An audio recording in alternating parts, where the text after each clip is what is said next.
Kasey Keller patrolled the net for the University of Portland from 1988 until 1991 and led the Pilots to their first ever College Cup.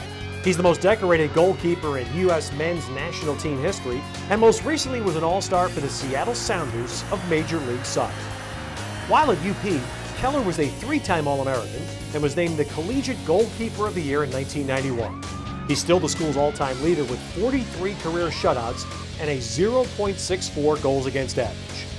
Keller started his run with the U.S. national team in 1990 and was part of the 1990, 98, 2002, and 06 World Cup teams. Keller is the U.S. national team's all-time leader for goalkeepers in caps with 102, 53 wins, 47 shutouts, and 31 World Cup qualifying appearances. Keller signed with the MLS expansion Seattle Sounders in 2008. He was in goal for the team's first ever match and set the record for most minutes without a goal to start a season in MLS history, not allowing a score for 457 minutes. After his final season in 2011, Keller was named the MLS Goalkeeper of the Year. He won a league-best 18 games that season, including 9 shutouts, leading the league in save percentage, posting a 1.09 goals against. Keller retired in 2011, ending a spectacular career that spanned 23 years, 4 World Cups, and 4 countries.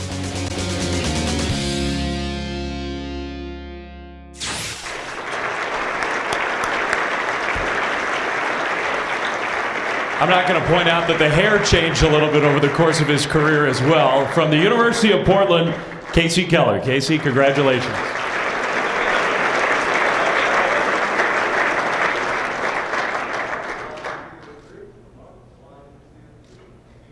Congrats. Take that first. Thank you. Morning. Thank you, the West Coast Conference. Thank you, University of Portland. As I was coming in, I had to look at the program, and I was kind of thumbing through the program a little bit.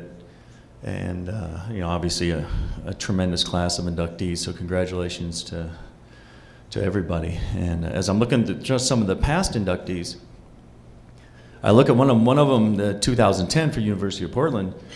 Joe Etzel was my athletic director while I was there. And also, as I walk in, I see that cardboard cutout of myself.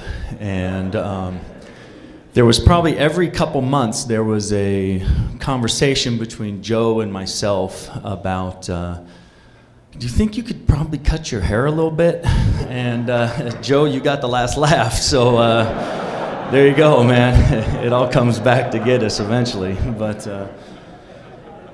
so then, looking through also as well, in the 2009 inductee was my coach Clive Charles, and so you always have to kind of make decisions as a player, as a young player, kind of how your academic career, and then what we all aspire to do is to have a professional career, and I was a pretty well recruited young student athlete, and I think very similar to what Billy had said. You're kind of looking as a young athlete, these glamour schools, and you're thinking, okay, I'm going to go here and I'm going to go there, and this would really sound cool to be able to go to one of those places. And I remember as a sophomore, one of these big ACC schools, kept calling my mom all the time, and they thought I was a senior in high school instead of a sophomore in high school.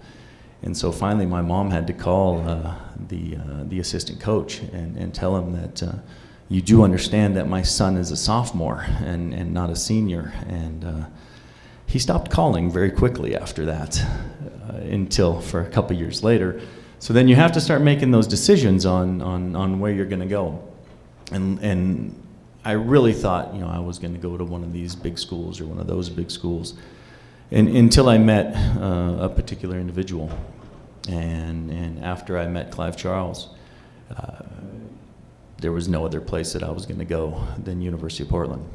And I can truly say that it was probably easily the best decision that I had made for my career, no question. and my father didn't quite understand it. My father wasn't a soccer player. I mean, as I think a lot of you in here can understand, the growth of the game over the last 20, 25 years has been, exponential in this country. And to be one of the first guys to be able to do that. And so when I started to give up the other sports, my father didn't quite understand, how are you, I know you have this aspiration to be a professional athlete, how are you going to do that? There's not a professional league in this country.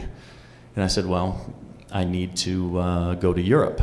And this is the arrogance of a young kid growing up in Olympia, Washington, that, oh yeah, of course, I'm just going to go to England and I'm going to play professional soccer and I'm going to do all this stuff. And nobody had actually done that before, but somehow I had decided to give up all the other sports because I was going to do it. And fortunately enough, because of the guidance of Clive and because of everything that I had learned at University of Portland, I was the first American to play on American passport in England and the first American to play in Spain.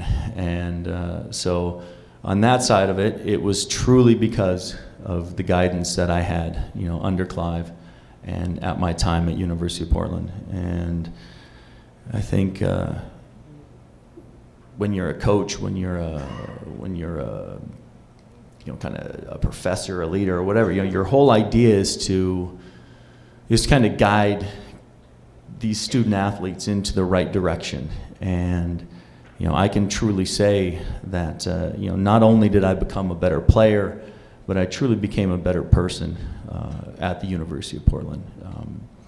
From all the way through, obviously it started with Clive, and then it went to the great faculty and my teammates and everything associated. And so I was able to go to Europe for 17 years in my career. I have to thank my wife for letting me drag her around all over the place. When we moved back and I signed for Seattle, I have 14-year-old twins, and we moved back. They started the 6th grade. It was their fifth school in their 4th country. So thank you to my family for allowing me to have that fun journey. But none of it would have been possible, I think, without the decision to come to UP and have that great guidance. So thank you.